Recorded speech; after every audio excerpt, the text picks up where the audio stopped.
Are you within this? And we're recording.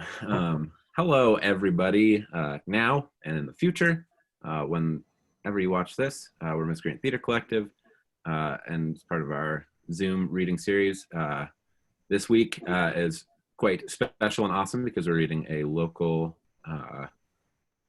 original play that has been put on, I believe, once, if I remember what Andy said correctly, in Wyoming. They didn't like it. Sorry. No worries. That was unnecessary. It's the truth. Wyoming doesn't like things. Sorry if anybody's from Wyoming and I offend them. Yeah, we're reading a wonderful play called Honey, I Shrunk Myself. The Shrink Factor by Maura Perez. First put on 2008, or written in 2008.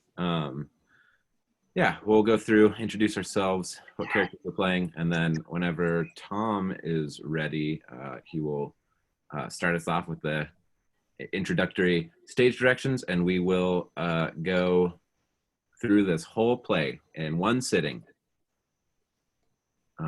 Yeah, I guess since I'm talking right now, I'll introduce. My name's Doron, and I will be reading for Annie. My name's Tameca Coleman, and I'll be reading as Ted.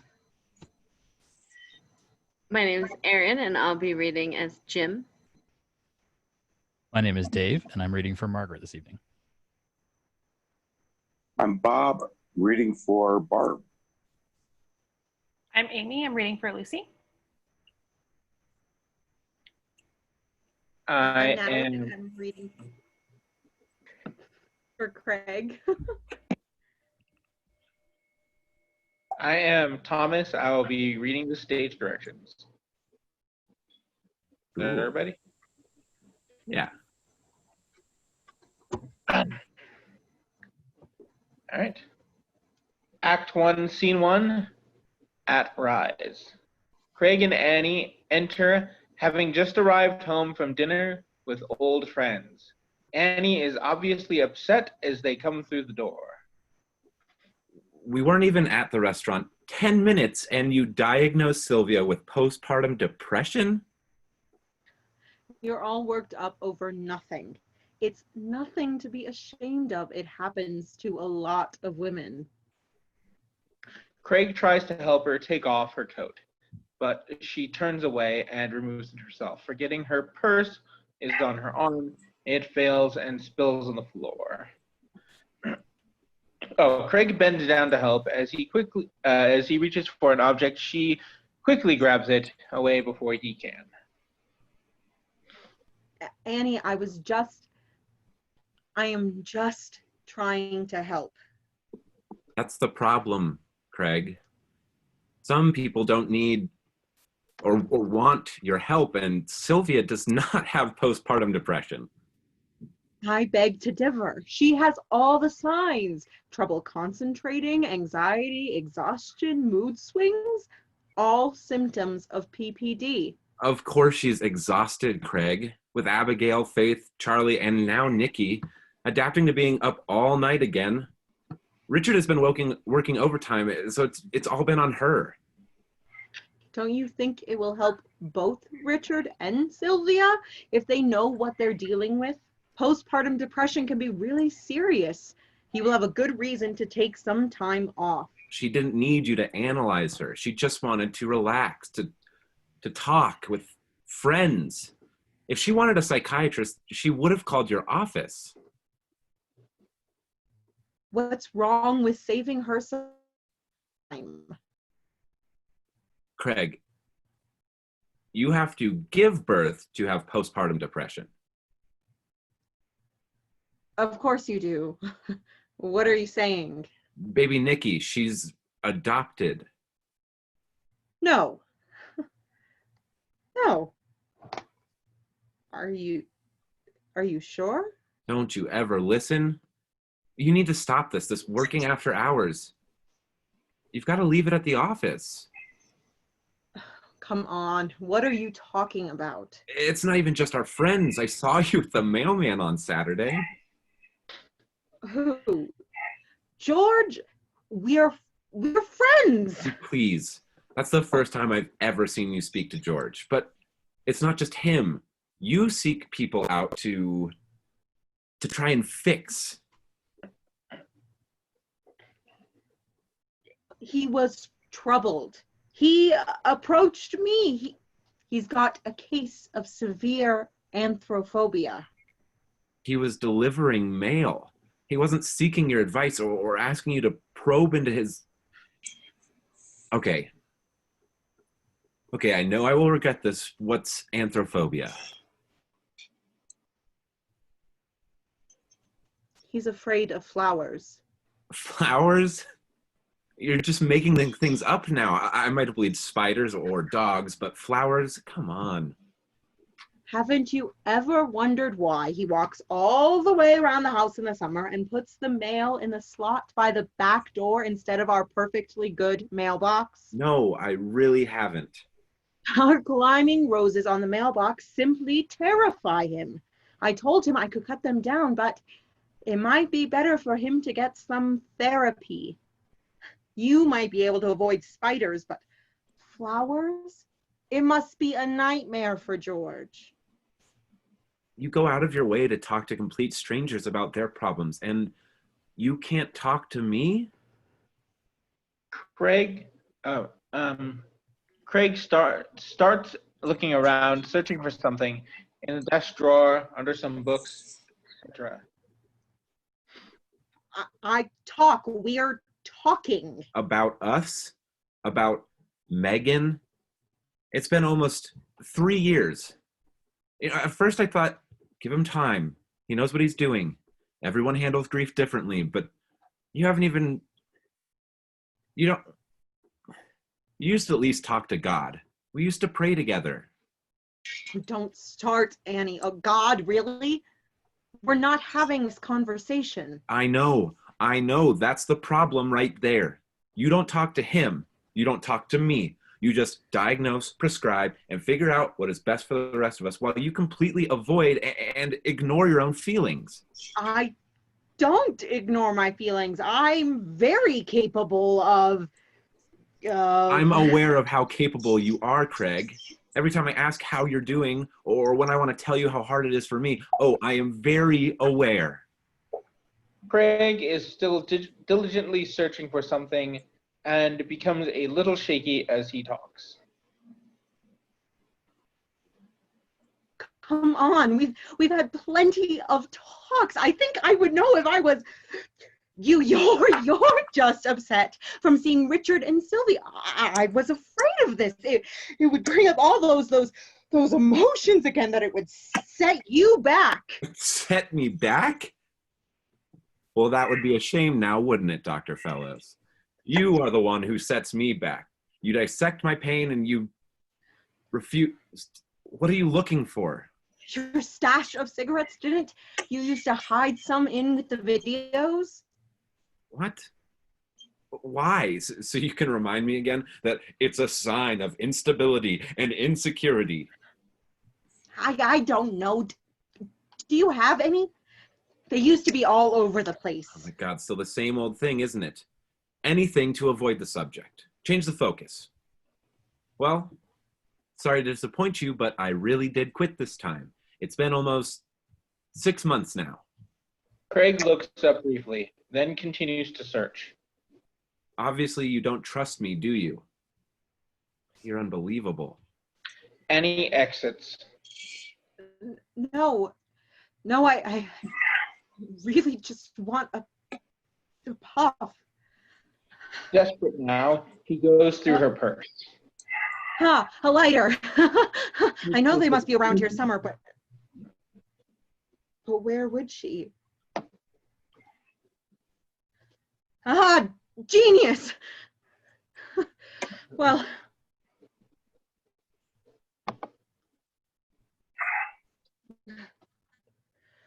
All right. what is it?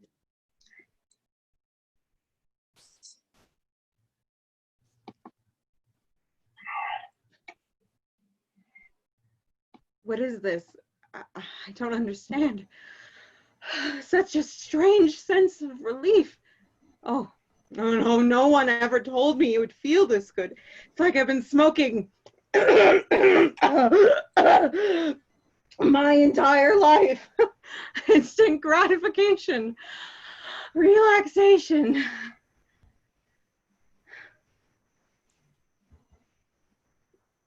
And weakness. Instability. Did I really say that? What is this anxiety? And this sudden desire to call my mother?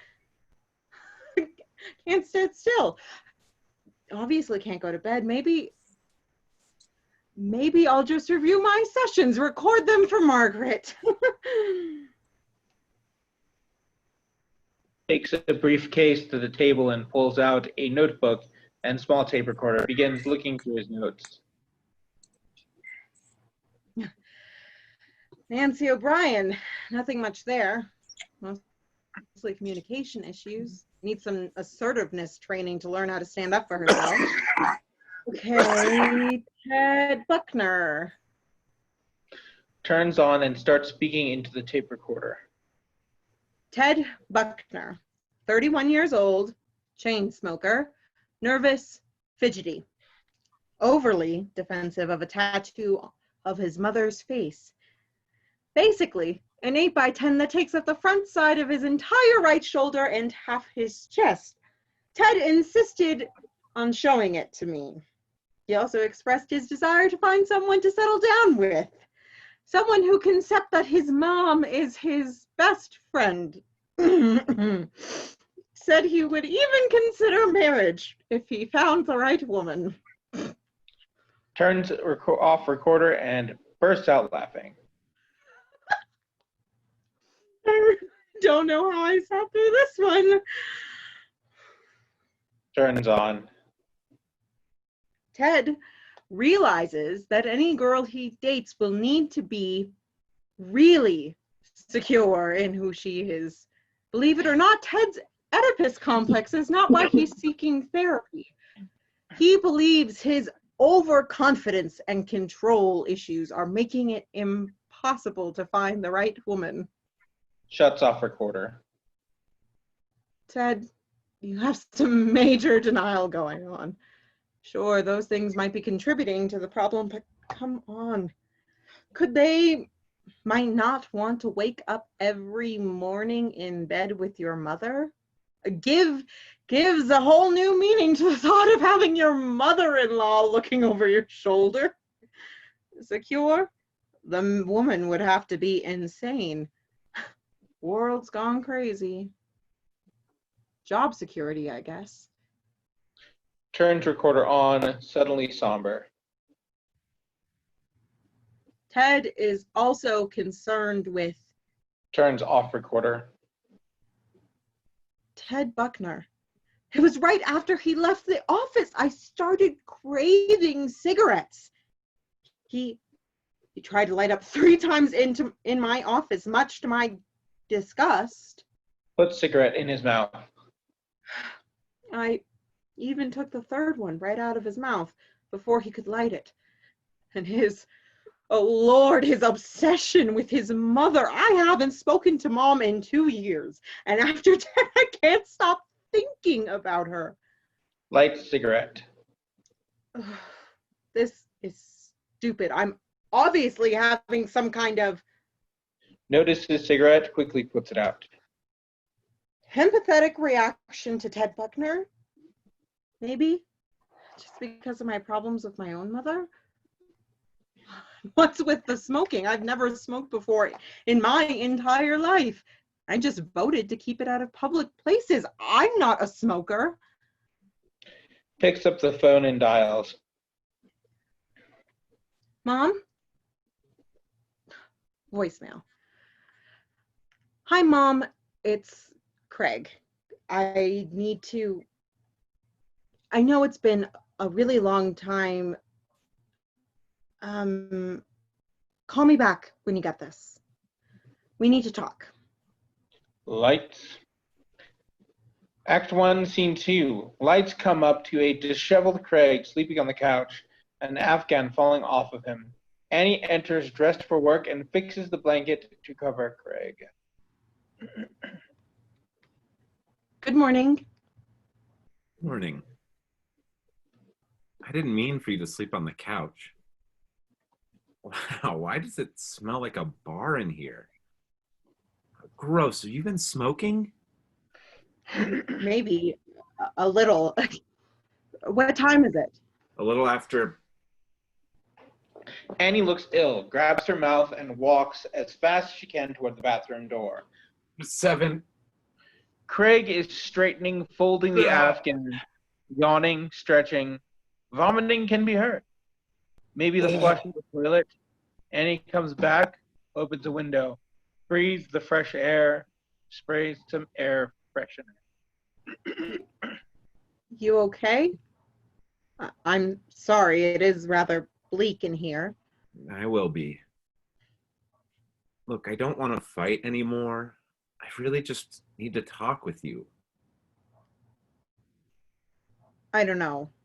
With your weak stomach, I might have a chance to win for a change. Not funny. But it looks like there's a start of a smile on your face. Okay, maybe just a little. So, what did you think of Nikki last night? Cute.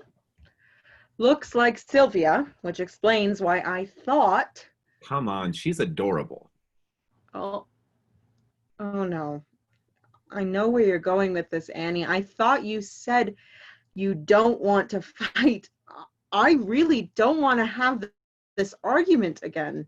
It's not an argument, Craig. It's a discussion. A discussion? No, that's not what this is. It's about you getting your way. I understand you wanting to have another child. That's very natural, especially after everything. Why can't you just say it, Craig? After losing our little girl, after Megan died. Of course I would want something to fill that void, that ache. Does that sum it up, Dr. Fellows? Yes, that's what I meant. I know, but that's not what you said. I know from these last few years without her that nothing will ever fill that hole. It's just the state of being. She will always be missing here. It's good. You are able to express your grief that way. That's progress. Please don't start analyzing my progress unless you're willing to talk about your own. Yeah, I thought so. I do want more children, Craig, not to fill the void, but just because it's always been my heart. A big family, a house full of children's laughter, and we're getting older. I understand. I don't want you to understand. I want you to want it too. Like we planned before we lost Meg. It's just, I really can't have any more kids, Annie. You have to understand. I can't. Well, I'm afraid you can. In fact, you did. So you're right, Craig. No need for discussion. You can and you did. What? What? You're pregnant? How could you? Craig puts a cigarette in his mouth and starts chewing it. Obviously, it wasn't just me, Craig. But it was just that one time. I mean, how you did this on purpose, didn't you? You're joking, right? No, you planned this. That's why you quit smoking. Yeah, I planned it. How could I? I mean, it was just the one time, like you said, and that was a big enough surprise since it had been, 6 months? But it was nice. It reminded me of how it used to be, and I really needed that. At the time, I thought, maybe it's a new start, but Now you're just trying to change the subject. I was just as surprised as you, Craig. I didn't even suspect. Jeremy Hergenrader told me just a few days ago. Who's Jeremy Herminator? A very intuitive little boy in my class. It was so sweet, and he came up and just said it. Mrs. Fellows, what are you going to name your baby? And I was dumbfounded, but when he asked, I knew it was true. Later, I asked how he knew, and he said, I looked just like his mom before she had his little sister. That my face was all shiny and my skin was happy. Annie, Jeremy Humancipator hardly sounds credible. I mean, what is he, 8? Wise beyond his years. Dr. Nichols confirmed it yesterday. And do you know what else Jeremy said? I don't know, Annie. Triplets? I'm ignoring that. He pointed right at Megan's picture on my desk and he said, I bet your daughter's real happy about the baby. I know he's right, Craig. Megan always wanted a little brother or a sister. I know she's happy about this baby. You're happy about it, and you know, I'm not ready. He's putting a cigarette in and pulling it out of his mouth. Of course not. You can't even talk about Megan after all this time. I have to go to other people to talk about our daughter, the best part of me and you. Sometimes the only good part that I can remember. Do you realize Megan would have been in 3rd grade this year? And when my students come in every day, I actually look for her. I know she's not there, but I still look and wonder, and I think, God, would she be as tall as Jennifer or a Girl Scout like Stacy? Would she still insist on wearing dresses every day, or would she be more of a tomboy now, like I was? And I think of how I would tell the class, this is my daughter. She will get extra hugs. I will show favoritism. She gets to sit wherever she wants. I will give her things that the rest of you do not get. And you stand there and tell me I'm happy about this baby like this is a bad thing? God knows that I haven't been this happy for a long time, Craig. And I'm not going to pretend for you either. I'm happy. I'm so happy, and I'm going to be happy so the whole world can see how happy I am. Annie exits sobbing. Lights. Act 2, Scene 1. At Rise, we are in Craig's office. Margaret is typing on her computer in the waiting room and singing with passion. Craig enters the waiting room from stage right, unnoticed by Margaret. Oh, what a beautiful morning. Oh, what a beautiful day. I've got a beautiful feeling. Oh, hello, Dr. Fellows. Morning, Margaret. What have we got this morning? Lucy Simmons and Harrison should be here any minute. Jim Nader at 10 and Claudia Hastings at 11:30. About Mr. Nader, he's such a nice man. Yeah, sure, nice man. Well, he shared with me once that he has obsessive compulsive disorder. I was just wondering, is that something he can get over? Craig pulls out a pack of gum with one stick left, unwraps it, and puts it in his mouth, throws out the pack, showing he is anxious that the pack is empty. Get over, Margaret? You mean like a cold or like the chicken pox? Well, I understand it's not that easy. It's just that there are so many men out there with problems. I just thought, well, at least with Jim, it's already, diagnosed, out in the open. Out in the open. Well, I suppose OCD might be considered something you could live with. Really? You think so? Absolutely. So long as you don't need any attention. I do require some attention. Well, Margaret, if you think your last boyfriend, what was his name? Keith? No, Robert. Keith was before Seth, so he was the one before Robert. Right. Okay. If you think any of your past boyfriends have been distracted by, say, other women or sports or anything really. Oh, they have. That's Seth. He was distracted by both. He was really into women's sports. So you kind of get the idea. Now, try to imagine a distraction that is an endless cycle where the brain just keeps rethinking the same thing.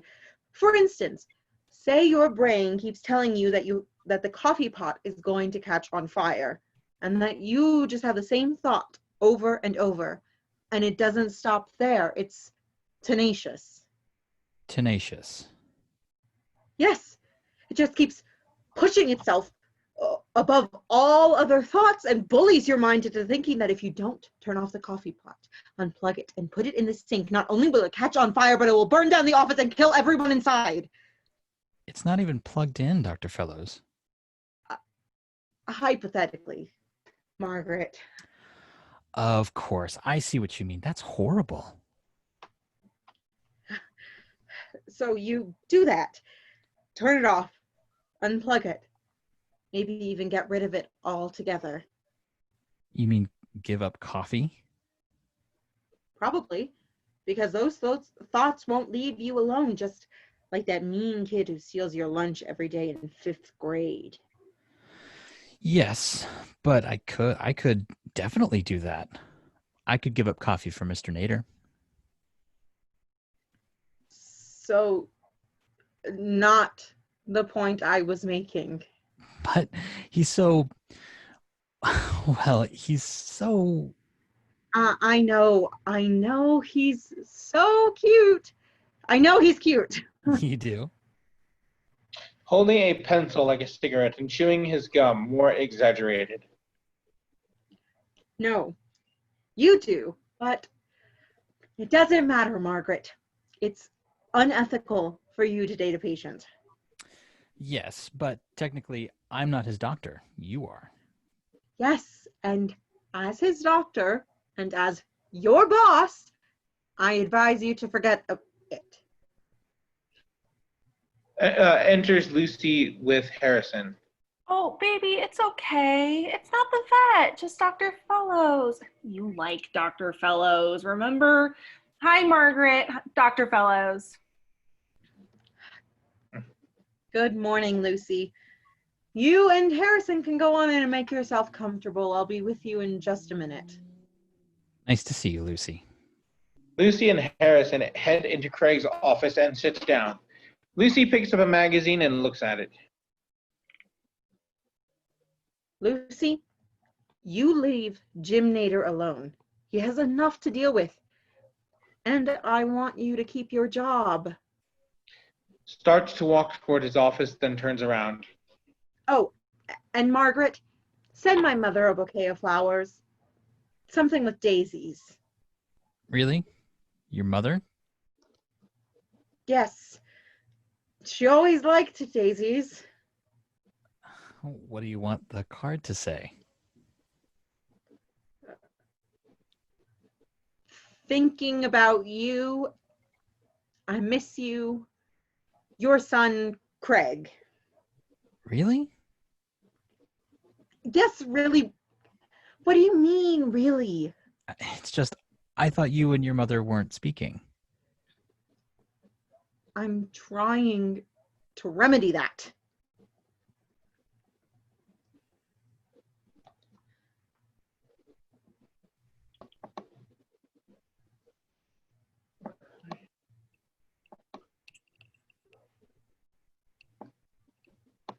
Where are we? Top of 17. Sorry. Yeah. Scroll down. Enters office and pats Harrison on the head. There we are. Hello, Lucy. Hello, Doctor. Hi, Dr. Fellows.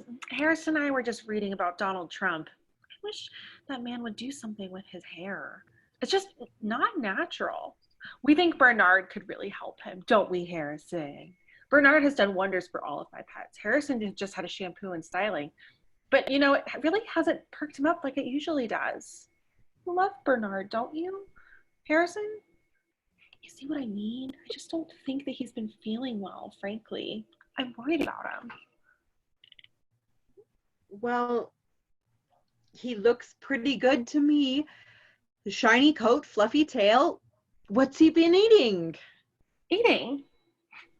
You know he's dead, right, Dr. Fellows? Yes. Yes, of course he's dead. It's just he's looking rather sad. If I didn't know better, I'd say he's ill. I mean, his eyes look almost glassy. It's kind of depressing to be around him today. Craig stands up and goes over and pets Harrison. No, he looks pretty good to me. Here, let me see him. Craig takes Harrison and examines him as he returns to his seat and settles Harrison on his lap, petting him as he talks. Almost lifelike. You know, Lucy, it might not be Harrison who's changing. Did you have a chance to think about what we discussed at your last appointment? Yes, transference. I've been thinking about it a lot. If there was anything that might have happened around the loss of my first pet, well, Harrison was my first pet. Dad gave him to me on my 6th birthday. And then he gave me Lincoln when I was 13. Yes. Lincoln is the tabby cat, right? No, you're thinking of Mary Todd. Lincoln is my Great Dane. You haven't met him yet. He's rather shy. Kids used to tease him through the fence. He's got issues, but I don't think he's quite ready to see you yet. Craig is chewing on a pencil and begins sniffling while noticing the dog more. Dr. Fellows, are you all right? I'm sorry. Must be some kind of allergy. Please go on. Okay. Well, anyway, Mary Todd and I discussed it, and that what you said about examining my emotions associated with each pet, and that maybe I should have used each of them to deal with something else in my life, and it really makes sense.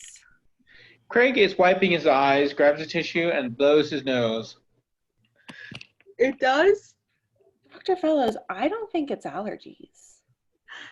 I'm so sorry. For some reason, I keep remembering my little Mitzi. Mitzi? She died when she was 8. She was so beautiful. Black. Oh, a kitten, really, with a bit of white on the tip of her tail. I was just thinking how nice it would have been to have here. Maybe I could have taken her to a... Looks at Harrison and then whispers over him. Well, you know, but after the car hit her, well, it just wouldn't have worked. Grabs the tissue and blows his nose. I am so sorry, Dr. Fellows. I had no idea. Yes, well, I usually don't. It's just so nice that you have Harrison here. It is? But I thought that you just said he's what was it? A coping mechanism, because I have such a hard time dealing with real people. Craig stands up and reluctantly gives Harrison back to Lucy, speaks when his back is to them. That's right. I did say that. A coping mechanism. Yes. Something you are using so you don't have to deal with real life, real people. But what a comfort to have Harrison and Mary Todd and Lincoln? of course, Lincoln. I just wish Mitzi could have met Harrison here. Dabs his eyes and quickly snatches Harrison back and sits down. Oh, I see what you're doing here, Dr. Fellows. You're showing me the way I rationalize my obsession. I think I understand. You do? And you know what? You're right. I am? Totally. Last week when you asked me to pinpoint the time period when Harrison died, I thought all about it, and it was right after Al. Al? Al Rodgers. He was my best friend in the 5th grade. I hadn't thought about him in a really long time. We used to have so much fun. He loved hair, and he was so Cute. yeah. Yes. Al was what we used to call a hunk. At least I thought so. He had curly black hair and wore thick glasses, but underneath his glasses, his eyes were deep blue, warm, kind of like yours, Dr. Fellows. I've never noticed before, but you have very nice eyes. Thank you, Lucy. But please, go on. Al? Oh, well, we were inseparable until the beginning of 7th grade. Then I fell in love with him and ruined everything, all because I couldn't keep my mouth shut. I wrote him a poem to let him know how I felt, something like, Al, you've been a great pal, but I can't ignore the way my heart beats when you're near. Wow. Yeah, he was so disgusted he never spoke to me again. I tried to blame it on the poetry, but it was me. You must have been devastated. I pretended it didn't matter, but I felt really alone. Al and I had done everything together. Losing your best friend because you revealed your feelings is difficult. Did you ever tell anyone? Your mom, dad, a teacher, a friend? Not really. My parents were pretty much unavailable, and I had spent so much time with Al that I didn't have any girlfriends. Harrison was the only one I confided in. And then? Then Harrison died. Poor Harrison. Wraps arms around Harrison, patting him. I was inconsolable. So Mom had a friend who was a taxidermist, and, well, you know the rest. Blows his nose. Yes, I do. I was sick with sorrow. And then when I got Harrison back, he became even more of a confidant than he was when he was alive. Transference. Isn't that what you said, Dr. Fellows? Good work, Lucy. You weren't mourning just for Harrison. You put all of your feelings for Al and the loss of your friendship into your grief. I think so. Gee, this feels incredible, Dr. Fellows. I feel like a huge weight has been lifted off of me. Just have to go. Like we have really made some progress here. I believe you have. Stands with Harrison in his arms. Not exactly sure exactly how we got there, but it's great. Absolutely wonderful, really. Craig and Lucy exit to the waiting room. Craig is still holding Harrison. Okay, Lucy, same time next week? No, I think I will just call Dr. Fellows next week and, check in. Maybe I will pop in the following week. There's a carnival at my church next Wednesday, and I think they could use my help getting ready. Doesn't a carnival sound like fun? Well, thank you, Dr. Fellows. Thank you so much. Thanks, Margaret. Lucy exits, leaving Harrison behind. Okay, what is going on, Dr. Fellows? I'm not sure. How long has Lucy been seeing me? About 1.5 years, but before you, she's been in treatment somewhere for most of her adult life. And she's never missed a Tuesday since she's been coming to see you. Every Tuesday, 9 a.m., Lucy Simmons.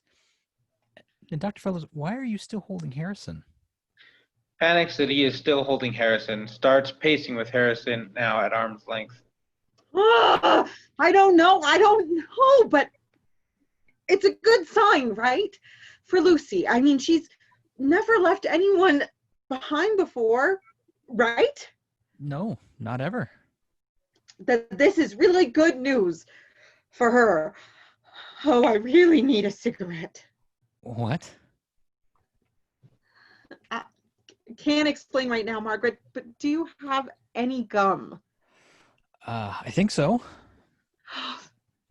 Here. Pulls the pack from her drawer. Here, take the whole pack. Thanks. I used my last, please. Please put on some coffee. I need some kind of psychostimulant. Give us some time, Margaret. We'll be in the office. Let me know when Jim gets here. Goes back in the office and sits down, still petting Harrison. Puts a couple of sticks of gum in his mouth and grabs his tape recorder. September 18th. Lucy Simmons seems to have had a breakthrough. Could just be a short remission. She seems more relaxed than when she left than I have ever seen her before. Very unusual for Lucy, who is normally depressed and extremely anxious. She even left one of her pets, Harrison, behind. This is unprecedented for Lucy, who would never abandon one of her deceased, I'm sorry, beloved pets.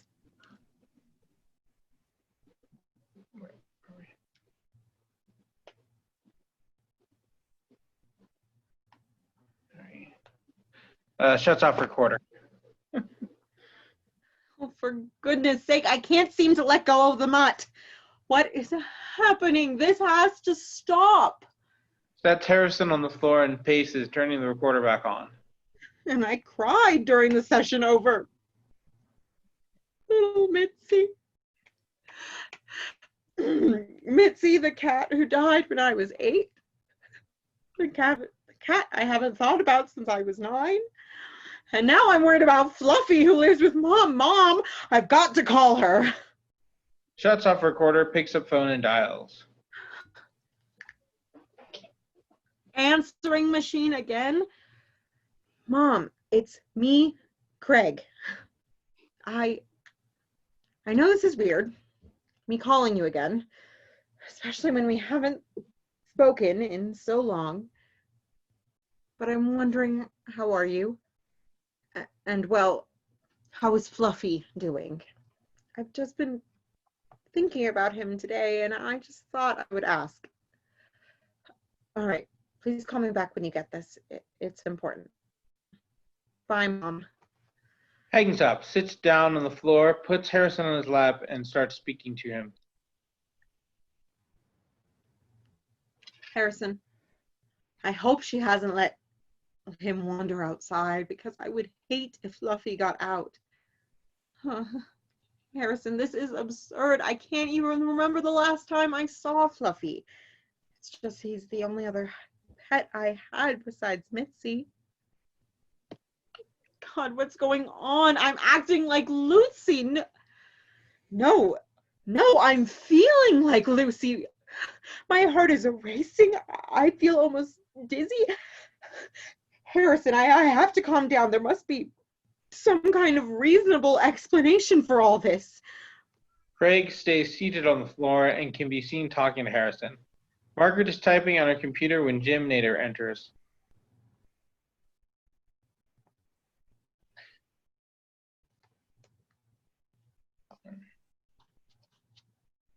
Shyly. Good morning, ma'am. Is the doc in? Good morning, Jim. Yes, he is. Why don't you have a seat and I'll let Dr. Fellows know you're here. Knocks on the office door and goes in, closing the door behind her. Dr. Fellows, Jim Nader is here. Dr. Fellows? Jim pulls a handkerchief from his back pocket, unfolds it and refolds it several times before he puts it down carefully on the chair, picking it up and putting it down again, and then sits on the edge of it.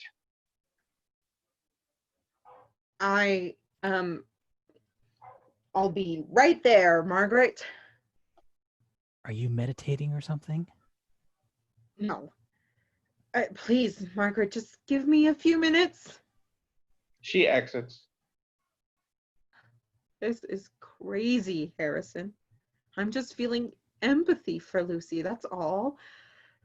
Maybe I'm becoming an empath. I really need a cigarette. Gets up and grabs a pencil from the desk and begins chewing on it, spits out the gum. Let's see. Just forgot how much I love her. And Lucy just brought up that old feeling, which of course would make me empathetic. That's it, Harrison. I just need more sleep, less work, maybe a weekend away. It will be fine. Just need a little rest. Craig keeps talking to Harrison.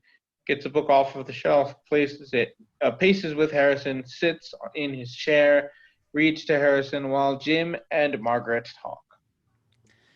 He'll be just a few minutes, Jim. Well, thank you, ma'am. You know, I was noticing that your computer has some dust on the cords there. I could take care of that for you. Oh, that's okay, Jim. We have a cleaning service that comes in weekly. Gets up and grabs some tissues. Oh, it's no problem. And it really should be taken care of. Dust isn't good for computers. It can cause some big static electricity, and I would hate it if you got shocked when I could have done something to stop it from happening. Carefully dusts the individual cords. That's so sweet of you. So, Jim, did you grow up on a ranch in Texas?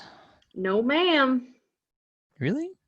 Come on, your accent gives you away. It's got to be Texas. Well, it is kind of. I knew it. Somewhere close to Texas, right? Well, actually right here in Denver. Denver? No, that can't be. That's right. Born and raised.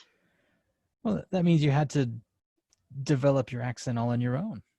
Well, I never thought of it like that, but yes, ma'am. Interesting. I'd say that took some real talent on your part. Why, well, thank you, ma'am. Please, call me Margaret. I feel like an old lady when you call me ma'am. Margaret. I guess Margaret it is then. And if you don't mind me saying so, Margaret, you surely ain't old. Blushes, returns to dusting the cords. Margaret is gushing. Why, thank you, Jim. Craig enters the waiting room, still clutching Harrison.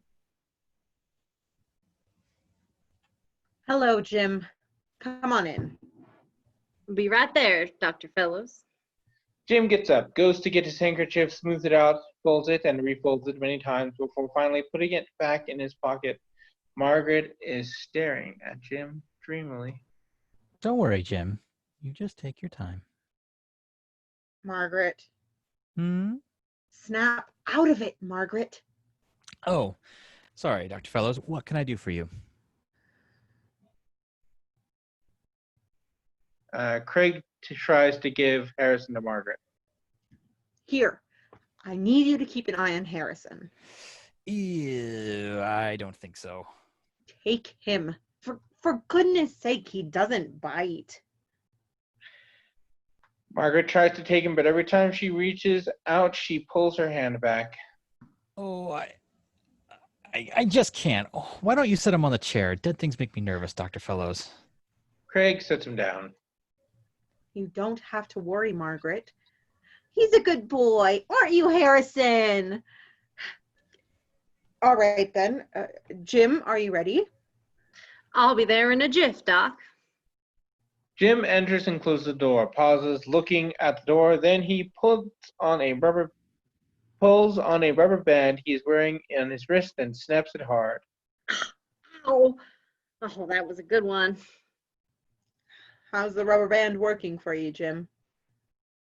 It helps me some. Just like now, I was thinking I needed to open and shut the door and, open and shut the door to make sure it wouldn't catch you coming in and hurt you somehow.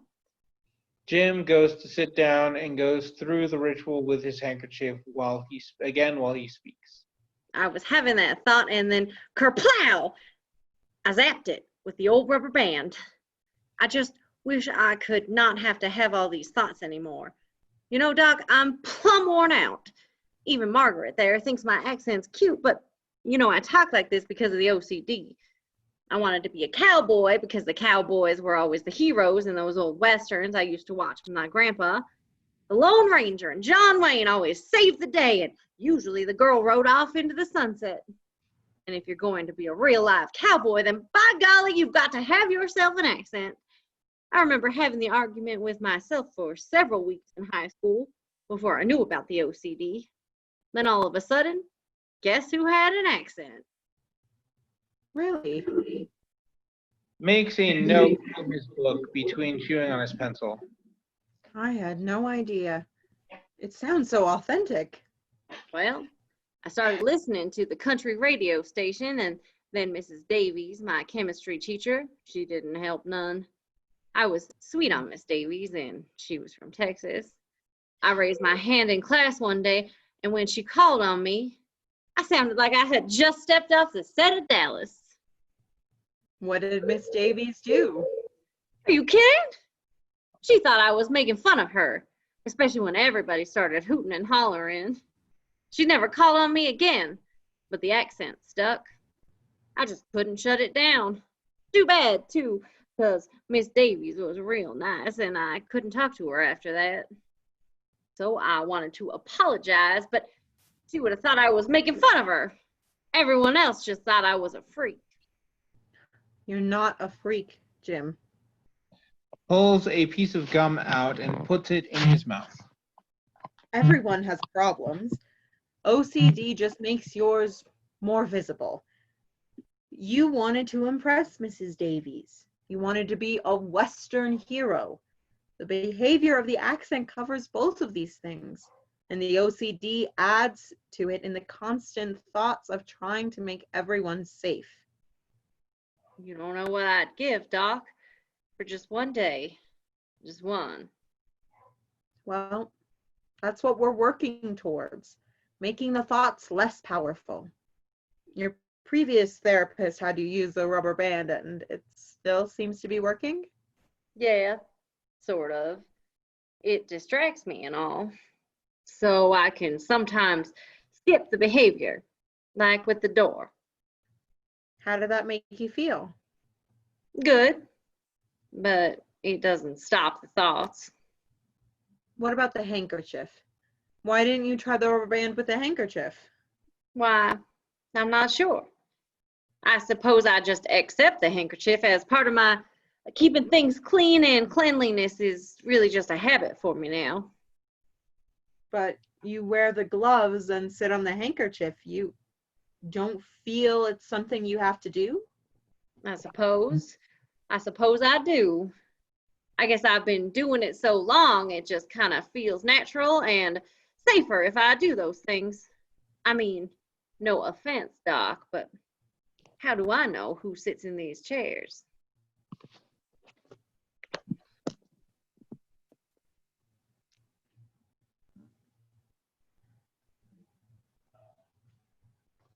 Oh, it's just a chair.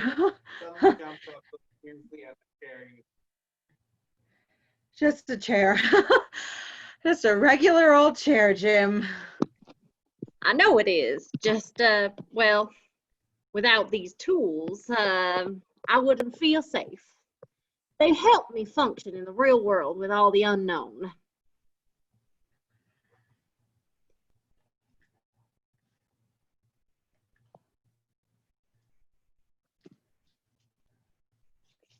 Does it feel like you're functioning?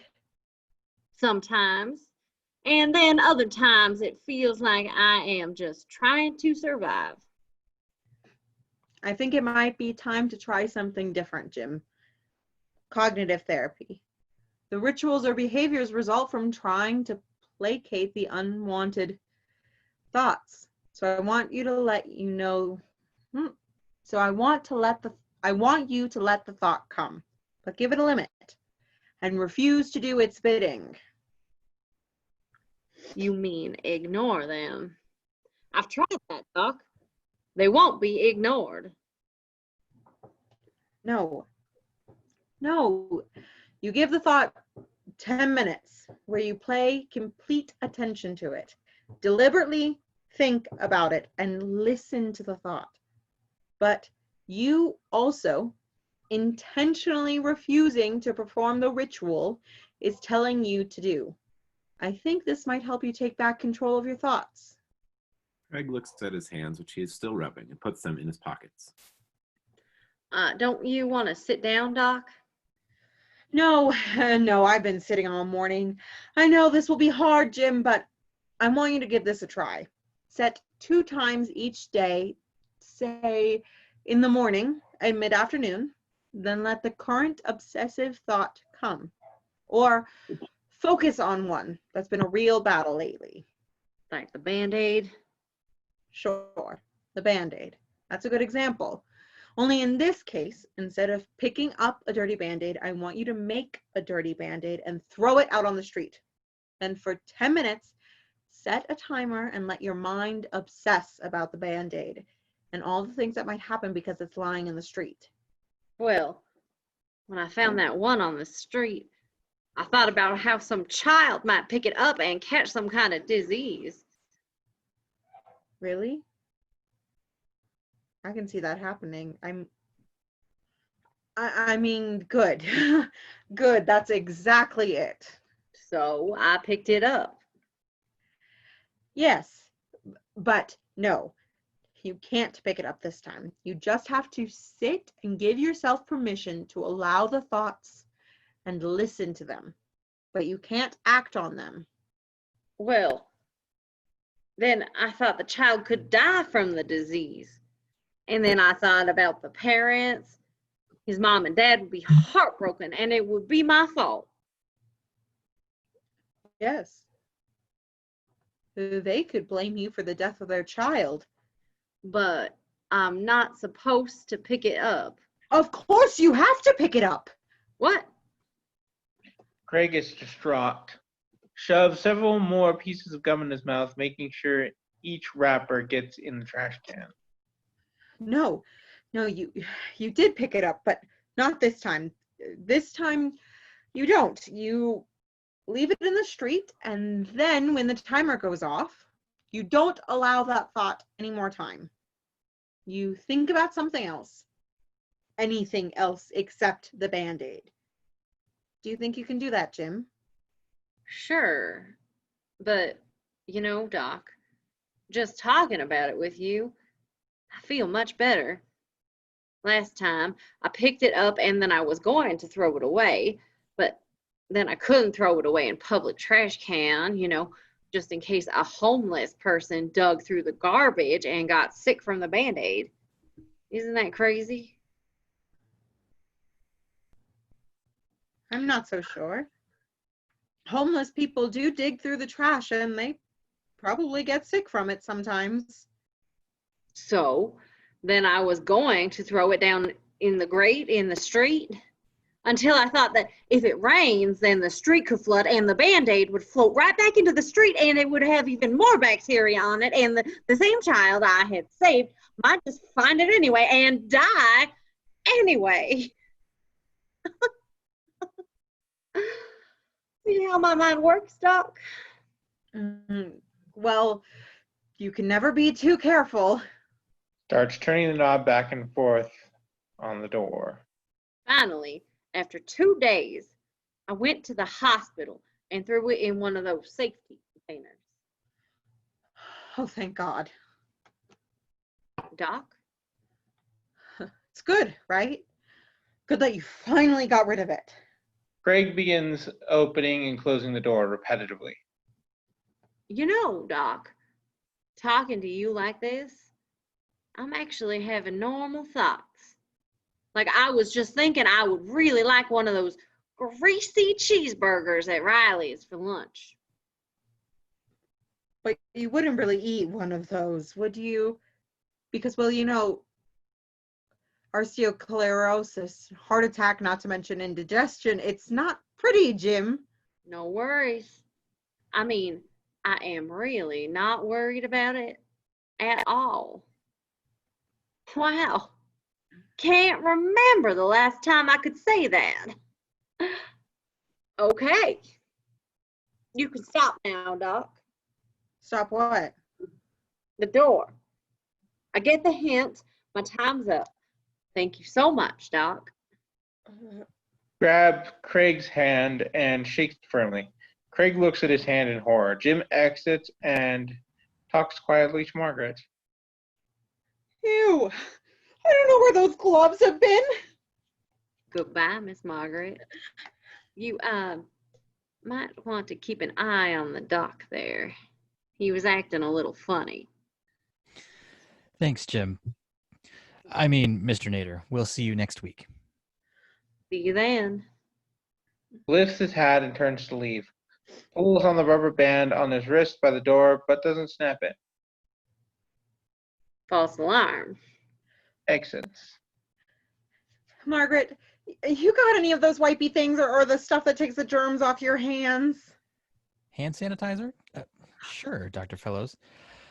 Dr. Fellows, do you think Mr. Nader might be going to the state fair? Hands bottle of sanitizer to Craig. I don't know, maybe with his whole cowboy thing? While Margaret talks, Craig takes hand sanitizer into his office, rubs it on his hands, picks up a handkerchief Jim left behind, puts it on his pocket, rubs it with more hand sanitizer, wraps 2 tissues around his briefcase, hands it to handle to carry it. Well, if 2 people just happened to run into each other at the fair, I mean, that wouldn't be considered a date, would it? Give it up, Margaret. I'm not changing my mind. You cannot date Jim Nader. End of story. Where are you going? Home. Home? What about Claudia Hastings? She'll be here any minute. Claudia. Oh no. Starts opening and closing the door to his office and counting. What are you doing? Claudia Hastings? Are you kidding? I've got to get out of here. She's a kleptomaniac. Give me a rubber band. Hurry. I don't understand it. Dr. Fellows, what's going on? Don't just stand there, Mark. I can't explain. Just hurry.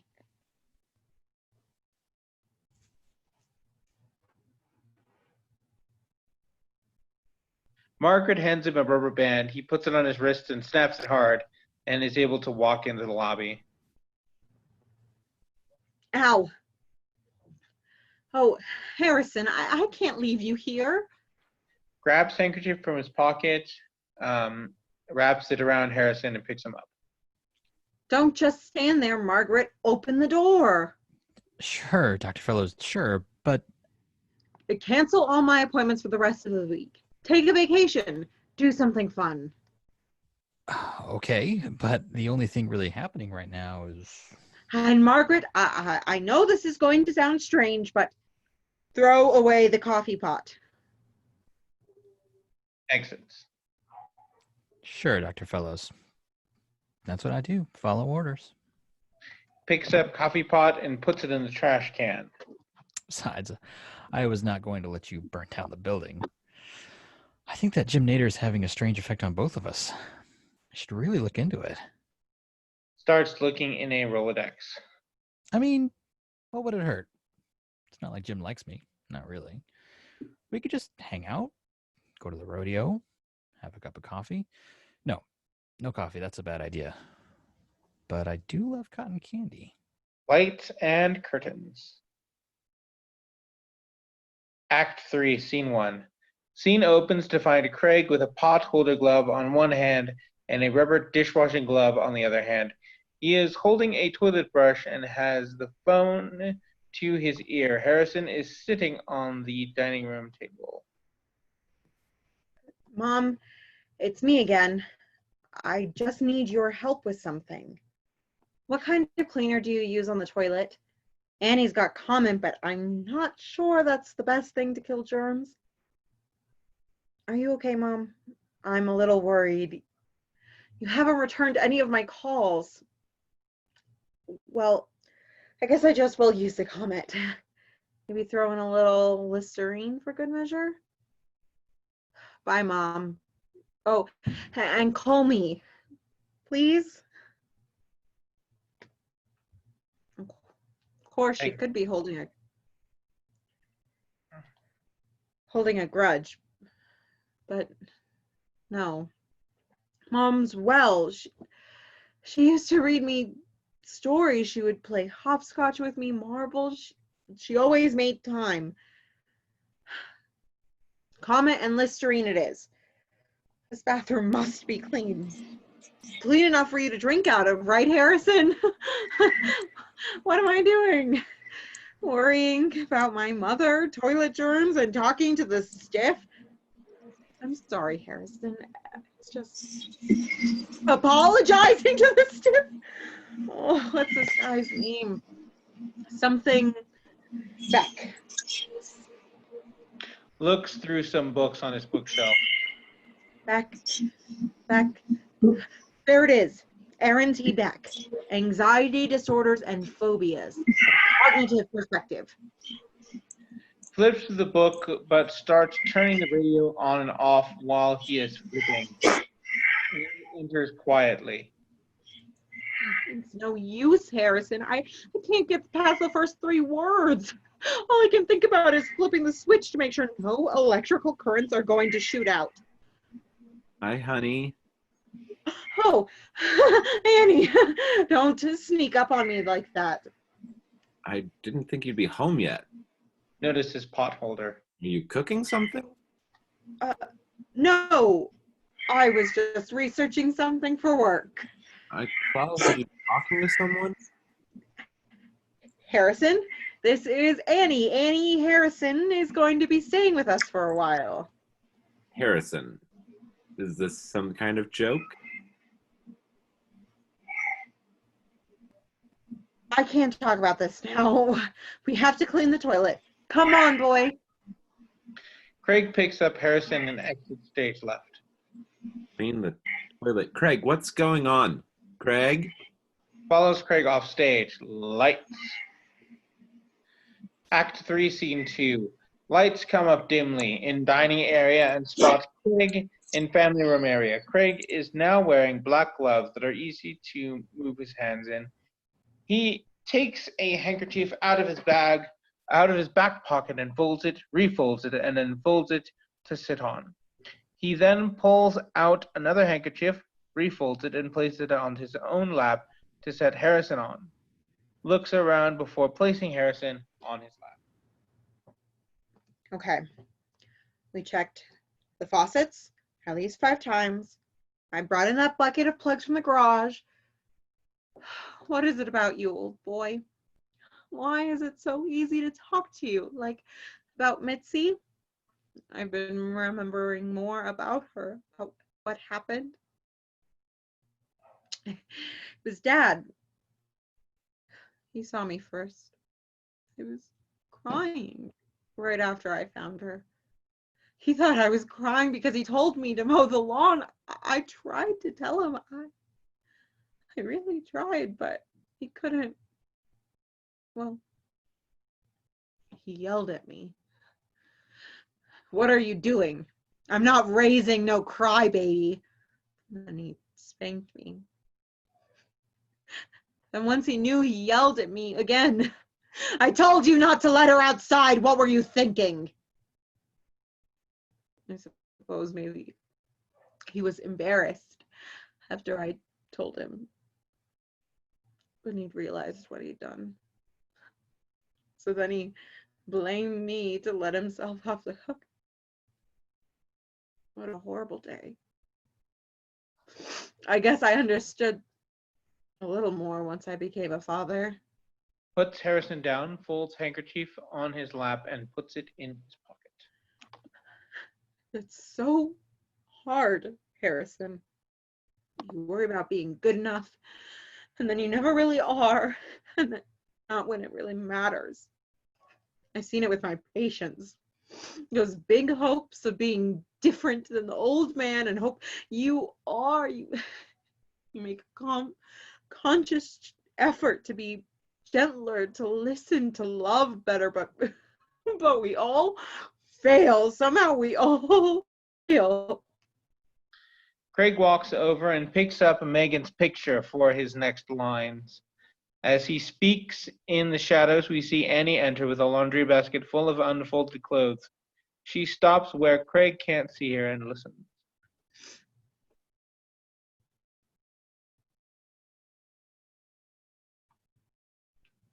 Even Megan was starting to get glimpses that I wasn't who she imagined. I was her hero, Harrison. Maybe you know what that's like. It was amazing and terrifying all at the same time, especially when you realize you have absolutely no superpowers and that sooner or later they'll see you for who you really are. The first time I held Megan, I was dazzled. I couldn't believe God would trust me with such a beautiful, fragile, perfect being. Craig puts Megan's picture back and picks up a small doll sitting next to it.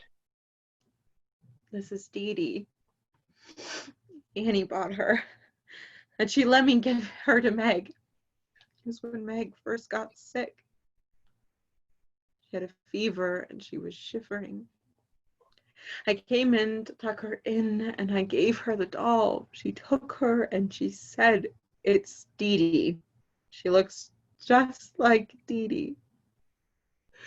Dee Dee was her imaginary friend who went everywhere with us.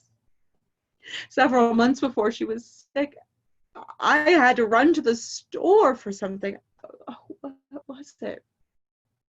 I don't know. I told Megan to get in her car seat and buckle up. I was in such a hurry, but she was off messing with the other seatbelt and she couldn't get it to buckle. I told her again and she was still messing with it, trying to get it to work. And then I snapped, "Megan, what are you doing? I told you to get it in your seat right now." That she was so hurt. My baby, my girl, I made her cry. And when she calmed down, I apologized and asked her why she wasn't listening to what I had told her to do. She said, "I was just trying to keep Dee Dee safe, Daddy. I was just trying to buckle up her imaginary friend." So the doll got Dee Dee's name. I hated seeing her so sick. I felt so helpless.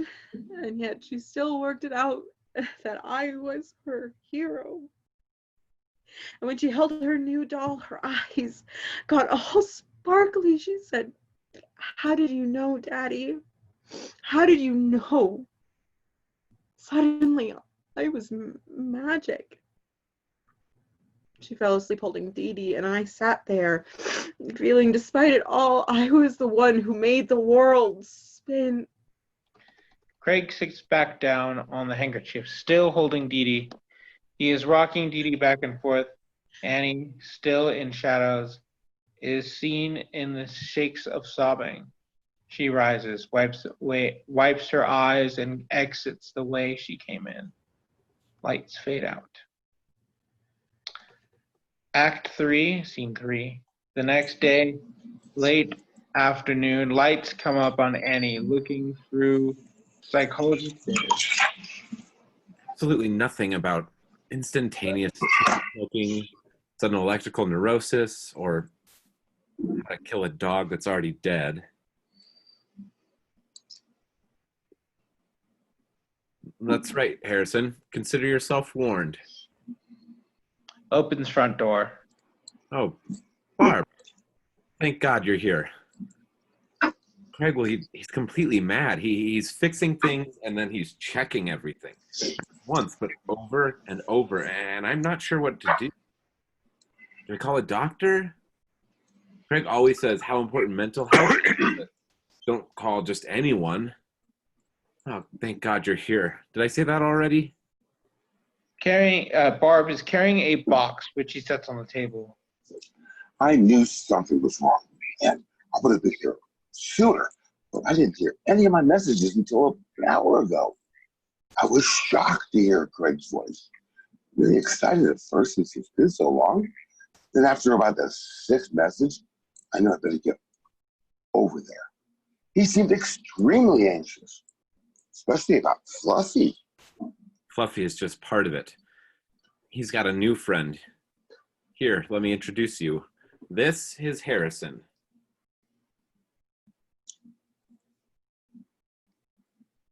Oh, how nice, you got a little dog. Oh. So he spends a lot of time talking to Harrison. In fact, much more time than he spends talking with me these days. What do they discuss? mostly safety issues, he gave me dust masks for the entire 3rd grade for our trip to the zoo today Dust masks. to prevent us from catching the flu. Craig must have lectured me for like 20 minutes until I agreed to wear one and pass them out to the kids. Did you? Actually, yes, I gave the children their masks and we all drew animal mouths on them. And we made headbands with ears of giraffes, monkeys, and tigers. And I told them it was so we would all fit in at the zoo.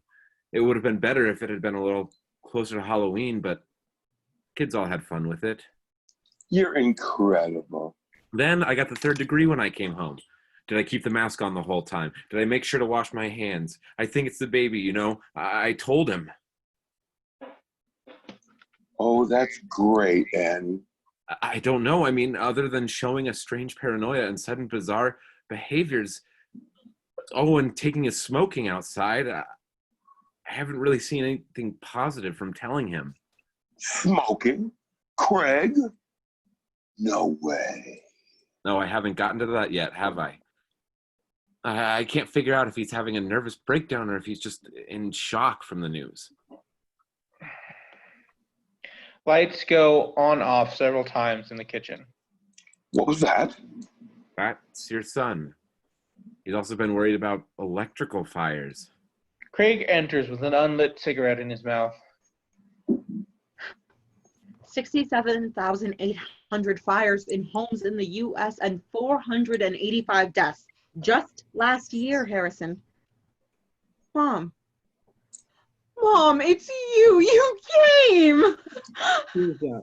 Goes to give her a hug, but it is awkward.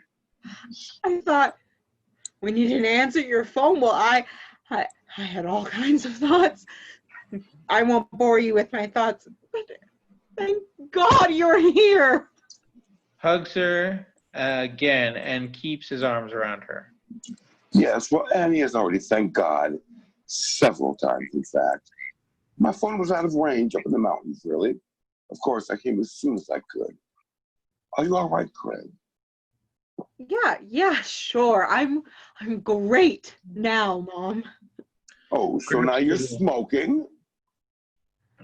Grabs cigarette. He has just put back out. He has just put back in out of his mouth.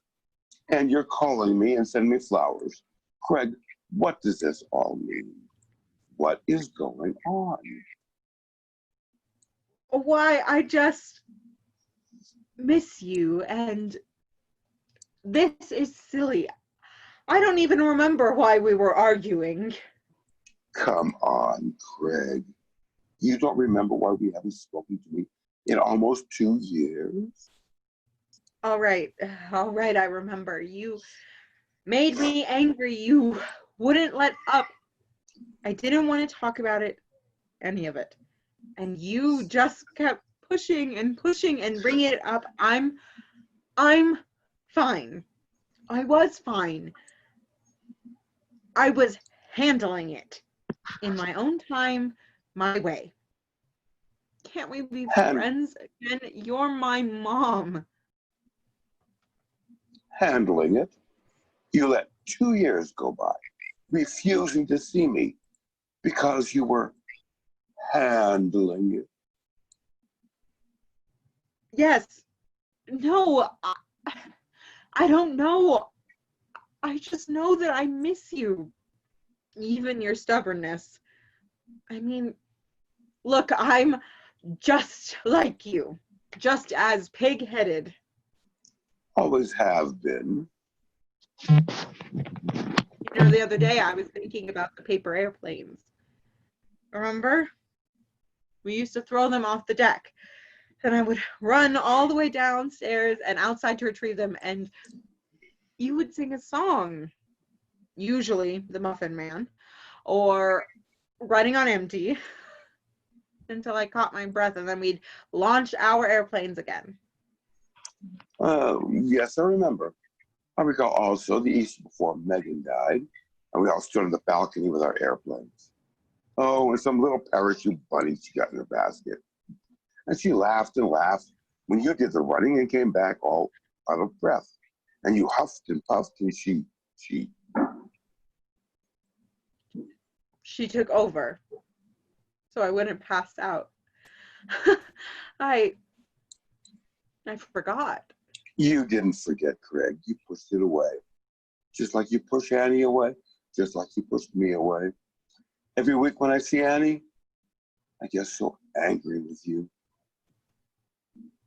Every week. Annie, every week? Craig looks betrayed and pulls another cigarette from his pocket and puts it in his mouth. Of course. Every Thursday after school, I hear the things you need to tell you. If you could just listen. When did this start? What? The smoking. A couple of days ago, and he's already up to 2 packs a day. No, not anymore. I just wanted to hold it in my mouth. Well, let me help you. Grabs pack and lighter from Craig's pocket and lights a cigarette. You might as well puff away. Craig breathes it in and holds his breath, then runs outside. We hear coughing and stomping out the cigarette. He returns to find Barb talking. We might as well join him, Annie. Annie hands Annie a cigarette, winks at her. I've always wanted to give smoking a try. Might as well. They say secondhand smoke is just as bad for you. Stop! What's the big deal? Craig starts a breathing exercise and begins to hyperventilate. I know, but I'm on the patch. Rolls up his sleeve to show them his right arm and patch. I wouldn't. I couldn't keep. I mean, Annie's pregnant, and you're my mom. You could get a respiratory infection or cancer, and then there's the. I wouldn't let that happen. Craig grabs cigarettes and a pack from both of them, holding them like they're dynamite, and runs to the door and throws them outside. Stays by the door, begins locking it and unlocking it, checking the knob, turns as he does so. Let me get this straight. He started smoking on Monday. He's up to 2 packs a day by Wednesday, and on the patch by Sunday. That's got to be some kind of record. I did it, Harrison. I threw those nasty cigarettes out in the street. I'm just going to leave them there, too. I am. Walks away from the door, pats Harrison, who is sitting on the couch. I'm not going to worry about any little kids who might want to try smoking. I'm not going to worry about it at all. Craig, you're talking to a dog that's, well, he's dead. You don't think I know that? I'm aware this is a little odd. Well, you left odd in the phone messages, honey. You've passed by freaky and are settling in on sane. Oh, I almost forgot. I brought you something. Hands Craig the box from the table. He peeks inside. Fluffy! Oh, you brought Fluffy! Yeah, I don't know why I didn't give him to you a long time ago. He is yours after all. Thanks, Mom. He pulls a turtle out of the box. I always wondered, why did you name him Fluffy? Well, even though I was in college when Mom got him for me, and it had been a long time since Mitzi, then Mom told me she was going to get a pet. I knew it would be a kitten, so I used the name I had thought of years ago after Mitzi had died. Come on, Fluffy. There's someone I want you to meet. Takes Fluffy over to see Harrison. I was thinking Fluffy would turn him away from the dead dog, but he seems to be introducing them. Do you think we should make an appointment to talk to someone? I don't know. It's both bizarre and fascinating to watch. Craig, what's wrong with you? You're scaring Annie to death. I know, but I think I just figured out how to fix this. How? Well, it's like Mom said. You're so smart, Mom. You've always been.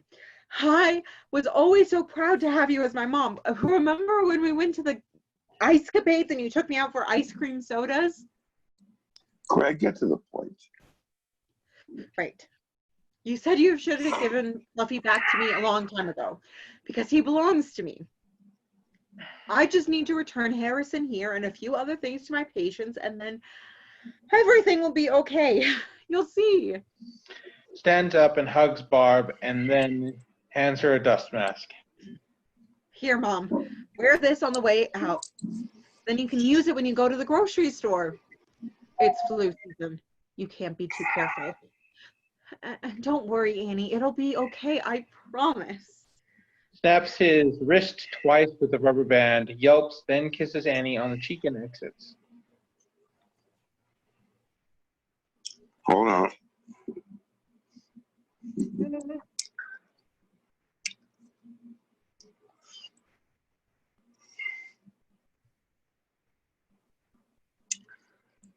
I'm sorry. I'm losing my place here. We're on Somebody carry on for me, somebody. What page? page 50. All right. Somebody carry on. I'm almost afraid to ask, but what's with a rubber band? He says it distracts him from his irrational fears. Obviously, kissing me frightens him enough that he has to inflict some kind of pain to get past his fear. Oh, Annie. Scary thing is, to a certain extent, I'm starting to understand what's going on. At least, I think so, or at least how he's trying to handle what is happening. What are you going to do? I don't know. I'm afraid to do anything. I mean, you saw him. He thinks he can fix it. I thought things were bad before, but at least I knew what to expect. Part of me wants to run like crazy and let him, figure it out. But then I overheard one of his conversations with Harrison about Meg. He was talking about Megan. Yes, I was stunned. He was talking about being a dad, even about her being sick. What makes me crazy is he's opening up to a corpse of a dog, and he still can't talk to me? Maybe it's time, Annie. Have you thought about what we talked about the last time I saw you? Yes, but so much has changed since then. I need to be happy about the baby, but all I seem to be able to do is worry about Craig. I think he needs some kind of professional help. He has to be the one to take that step. Yeah, you're right. But he's not going to. I've been waiting, hoping for so long that something would change. But this isn't what I could have ever imagined. For some reason, I thought that this baby would somehow...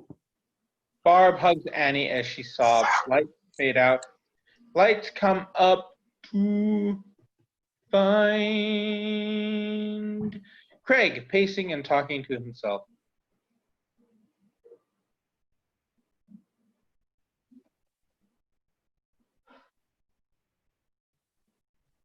Craig. A child could pick up those cigarettes, Dee Dee. They might smoke them. They could smoke them and choke on the smoke. They could smoke them and get cancer, and then they could die. Somebody's son or daughter could die, all because I'm trying to stop thinking about picking up those cigarettes and their dad. He would wonder why he had to bury the most beautiful, most precious thing he ever had. He would yell at them to stop. He's only 5 years old. Oh, how dare you put her in a box. Stop putting dirt on her. She can't breathe. You can't see. She can't breathe with all that dirt on top of her. He inhales deeply and runs out. Annie runs in from the other room a minute before he comes back in with the cigarettes. Craig. I've got them. It's okay. Everything's okay now. You were yelling. What's wrong? I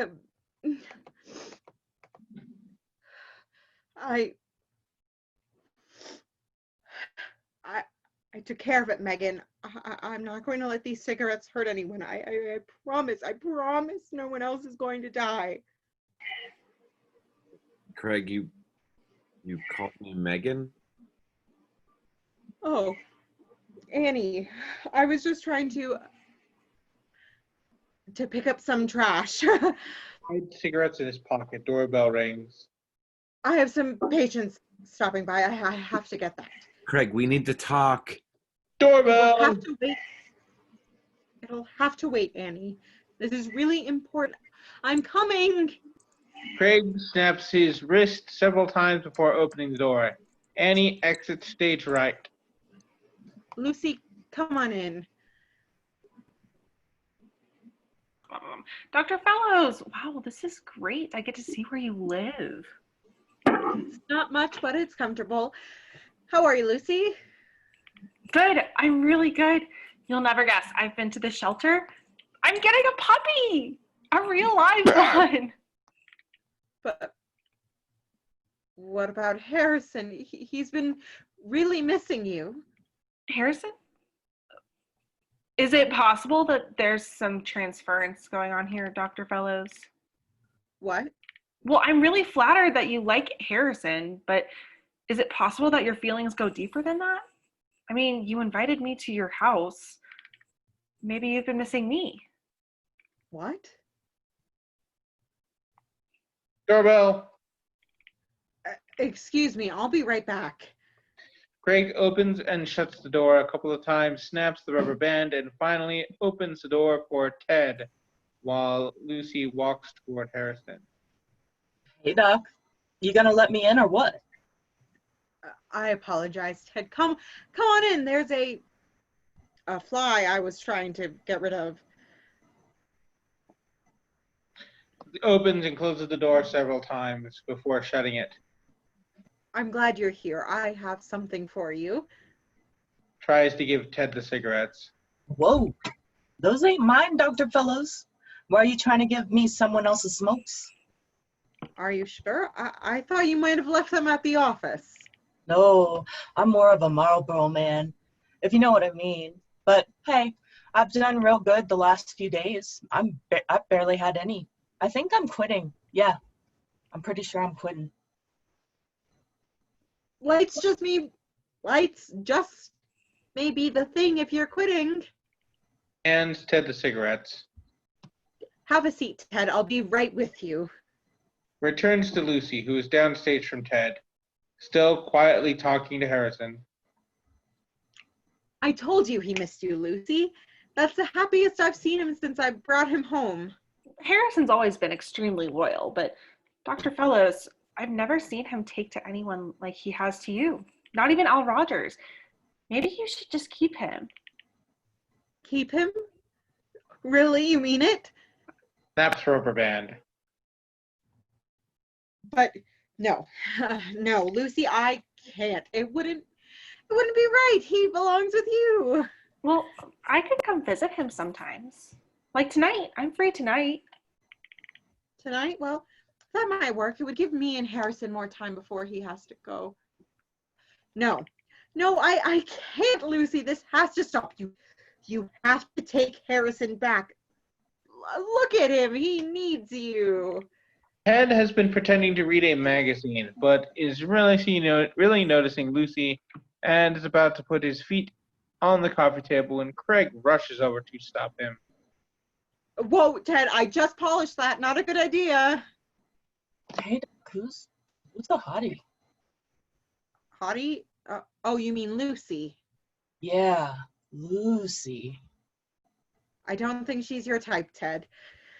So, do you think you can take these smokes off my hands? Technically, they're not yours, but I'm not sure who.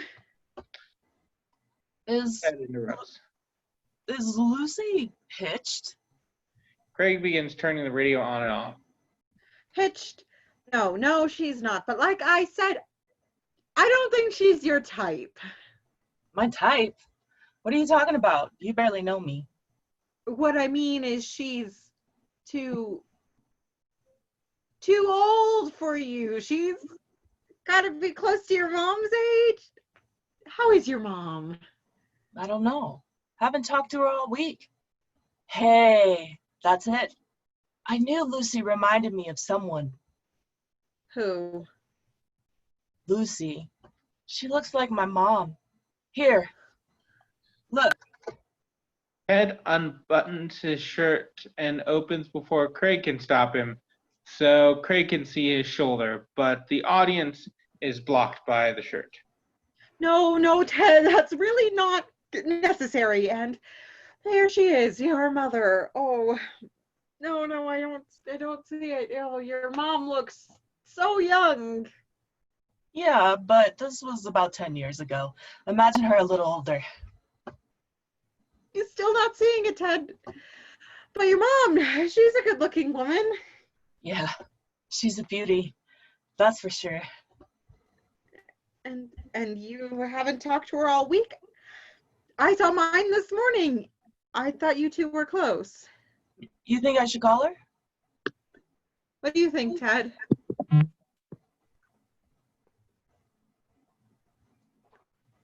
Comes up behind Craig. If tonight doesn't work, Dr. Fellows, tomorrow night would be fine. I could bring some wine. What? Wine? Sure, it's the least I could do. Do you like Chardonnay? Lucy, please, just give me one more minute with Ted here. Okay, but you think about it.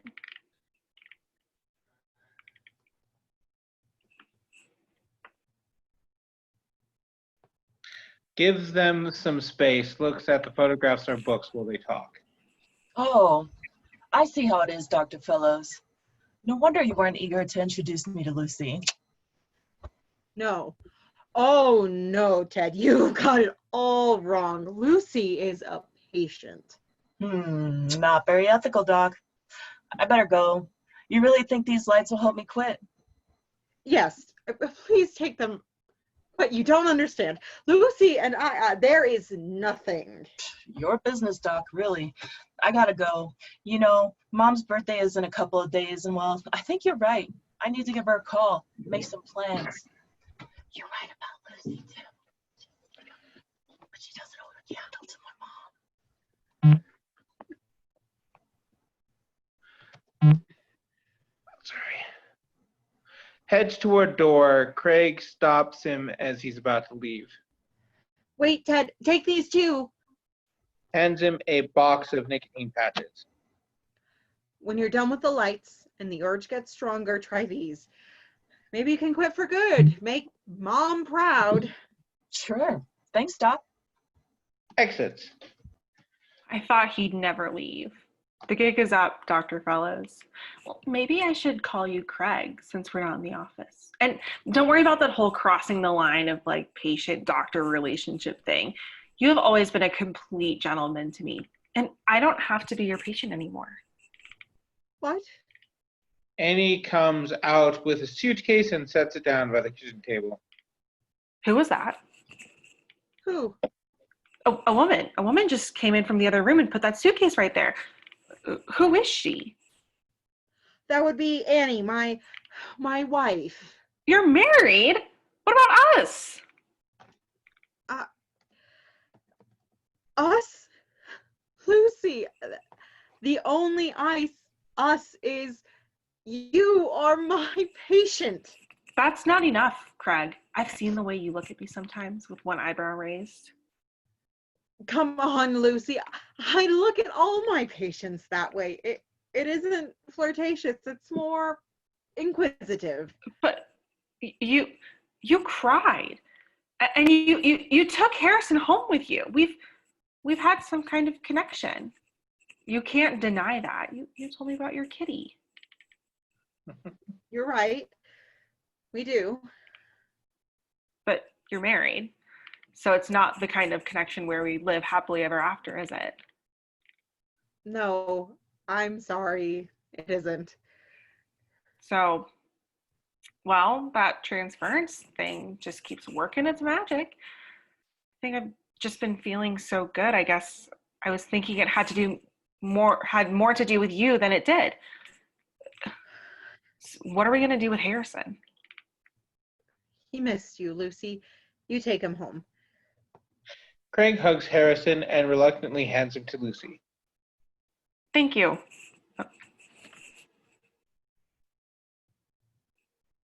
He's yours. Thank you, Craig. I mean, Dr. Fellows. Craig closes the door behind Lucy and counts to 5 as he opens and closes. No, thank you, Lucy. 1, 2, down. Shuts door. one to go.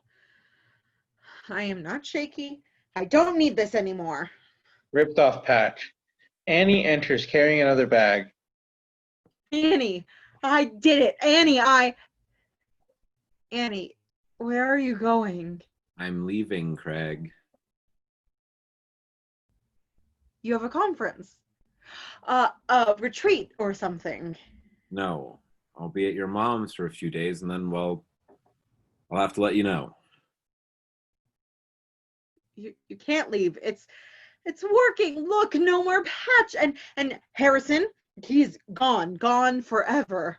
It's not about that. I've been thinking about it for some time now. When we lost Megan, well, it severed something in you, in us. I just can't pretend it's going to be okay anymore.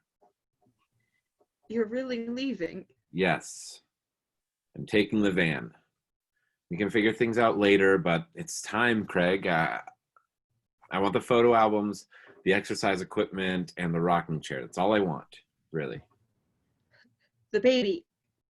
Annie, I want the baby. Of course, you'll get to see the baby, but right now, what are you doing? I have OCD, Annie, obsessive compulsive disorder. Somehow I caught it from one of my patients.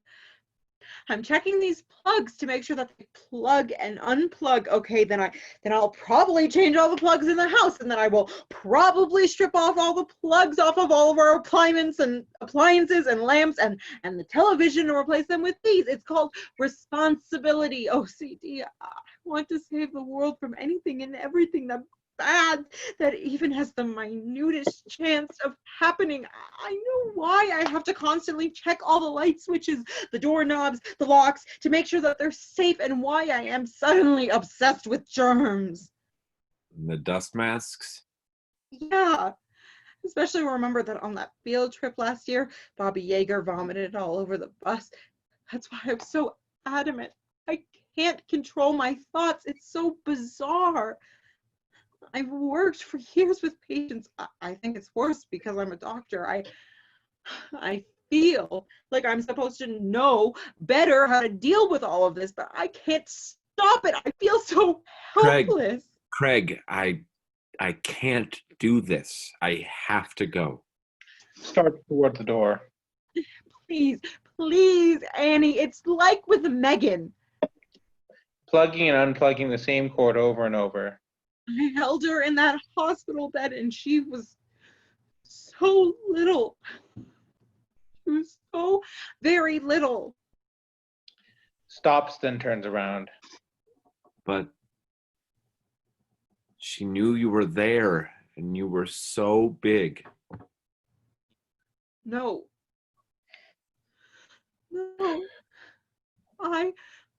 I tried, but I was little too, and then she stopped. She just stopped. You stopped breathing. You were there? I thought that you said they took her. I went to go get some food and she stopped. Just like they said she might. I couldn't make her work. But you tried. Oh God, you were there. I didn't know. I tried, Annie. I did. Just little breaths. Like they teach you, and I pushed on her heart. Dee Dee, she was there. I begged Megan, Megan, Mommy's coming, please, wait for Mommy. You never told me. I couldn't. God knows I tried. The nurse finally came and took over. I prayed, begged, really. I just wanted to fix her. I just wanted her to live. She was my little girl, the very best part of you and me. I just wanted, and I couldn't. Oh, God, I couldn't. Annie hugs him. Lights. Curtains. Act 3, Scene 4. Lights come up. 3 days have passed. Craig has his gloves on, measuring the legs of the kitchen table. Doorbell rings. Craig snaps the rubber band on his wrist several times and opens the door. Thank God, Jim. Come on in. I'm so glad you could come. I've been trying to reach you for 3 days. I have to give you something. I'm the one who should be giving you stuff, Doc. I mean, I feel like you've given me my life back. It's a miracle that's what it is. I couldn't take a thing from you, Doc. And more than that, come on in here, Margaret. Are you sure it's okay? Sure. Takes Margaret's hand. I've got a lot to thank you for, Doc. Margaret, I thought we discussed this. But you heard what Jim said. He's cured. Cured? That's right, Doc. No more obsessing, no more worrying, no crazy thoughts triggering me. And look, no gloves or rubber bands. Craig hides his gloved hands behind his back. But Jim, that's just temporary. That's what I need to talk to you about. No, Dr. Fellows, you don't understand. We've spent most of the weekend together, and believe me, he hasn't had one odd behavior. Unless you count not wanting to let go of my hand. Smiles at Jim. She's right, Doc. Not one. The only thing consuming my thoughts is Margaret here. I am done with OCD. And I am going to holler from the rooftops that you're the one who's done it. You don't understand what's happening, Jim. We're in love. Not what's happening between the two of you, Margaret. I mean, what's happening. Jim, you haven't had any crazy thoughts or strange behaviors because I have them. I've had almost all of them. That's what I'm talking about. You have to take them back. Craig tries to hand Jim the handkerchief. No, sir. No, thank you. I don't want it back. You can just keep all of it. But I don't know how to deal with any of it. Craig is freaking out and starts flipping the radio on and off. You're the psychiatrist, Doc. Yes, but I'm not. I can't. I never seem to be able to help myself. Here, Dr. Fellows, Pulls him away from the radio. sit down. We can figure this out. Wait. Craig unfolds the handkerchief and then refolds it, smoothes it out several times, and sits on it. Wow, you really have... I thought you might be... Jim, did you see that? I know. I don't think I could function the rest of my life like this. Try 20 years. Yes, but Jim, you're used to it. It just hit Dr. Fellows all at once, and it really does belong to you. Used to it? That's really funny, Margaret. You think OCD is something you get used to? No, I can't. I won't. In my office, you said what I wouldn't give for just one day. Well, you've had almost a week. Please, I have things I have to take care of. Sorry, Doc. No can do. Look, you couldn't pay me enough to go through that again. Not ever. I can't remember ever feeling so free in my thoughts and not having to do all the rituals over and over. Darn it all, Jim, I'll help you, I'll swear, but you can't leave me like this. It's just not right. Realizing he's speaking with an accent. Oh my goodness. Oh my gracious. Help yourself, Doc. I appreciate all you've done for me, but I'm done with it. Jim, he just took your accent. What's going on? I just kept it because I thought you liked it.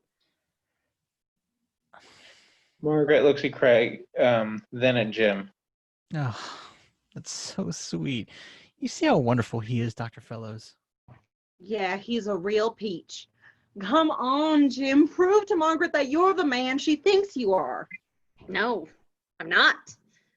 I'm sorry, Margaret, but I can't risk getting OCD back.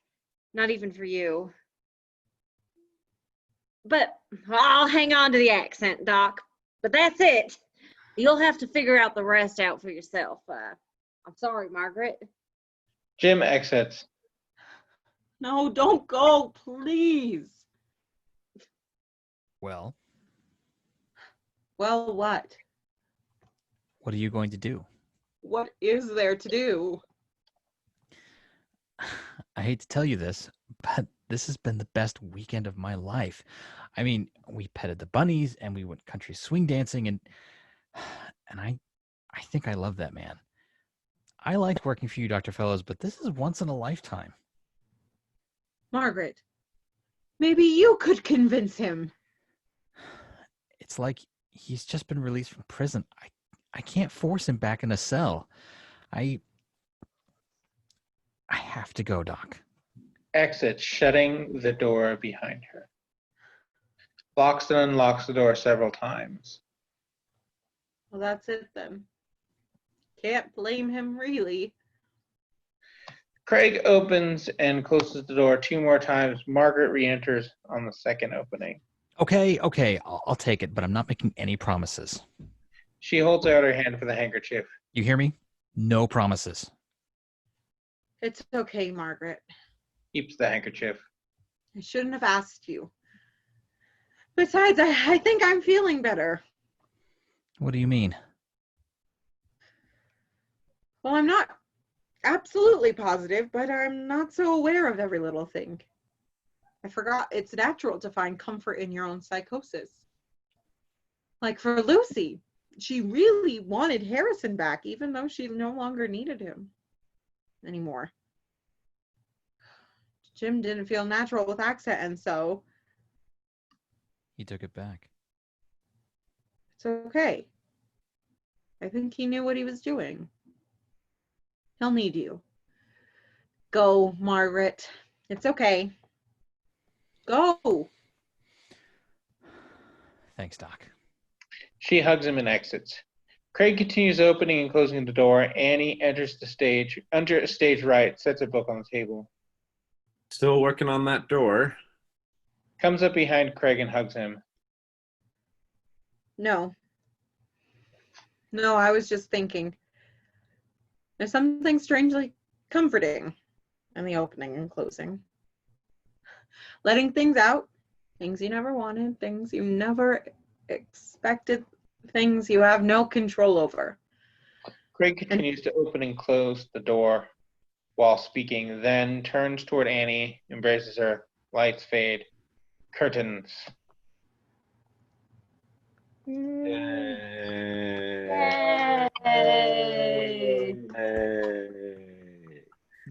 Great job, everybody. Yeah, that was fantastic. As with everything, all these things that we've been reading, we like to promote a charity, same as yesterday. Post a link in the chat for anybody that's here, but in the future, marciap.org. It's the Marsha P. Johnson Institute, which is very, it's a great organization that helps support Black trans folks. It helps support trans folks all over, but I think now it's more important to focus in on the people who are not just marginalized once, but also an abundance of times, upwards of 1,000 times from this wonderful world that we live in that really loves to fuck people over. So go there, donate, help people out that need our help. Besides that, please come to the, I don't know if is it going to be a discussion? It's kind of a discussion. I think it'll be different than our normal discussions, but on Monday we have the playwright, the author, if you will, of this show, coming to do a sort of talk back, so you can ask all your questions to Maura Perez. Yeah, so come to that. If you want to send this link to people, please feel free to do that so that they can join and have discussions with, yeah, a unique sort of original play that's local as well, among many other reasons. I don't really have anything else to add, and I'm known for rambling, so I'm going to hold myself back from doing that. Does anybody else have anything they want to say? You guys are all so talented. Thank you so much. I agree with that. I agree with that sentiment. Okay, cool. If nobody else has anything they want to say, oh. Yeah, real quick, since I'm jumping from over there to over here. If y'all have questions about the play or questions for the author that you won't be able to make it to the discussion or anything like that, go ahead and send them to me or to the Miscreant web or email address. I'll forward them on to the author and we'll discuss them and see if we can't, continue to share the knowledge and share the experience with everyone. Thank you again very much for all being here, everybody.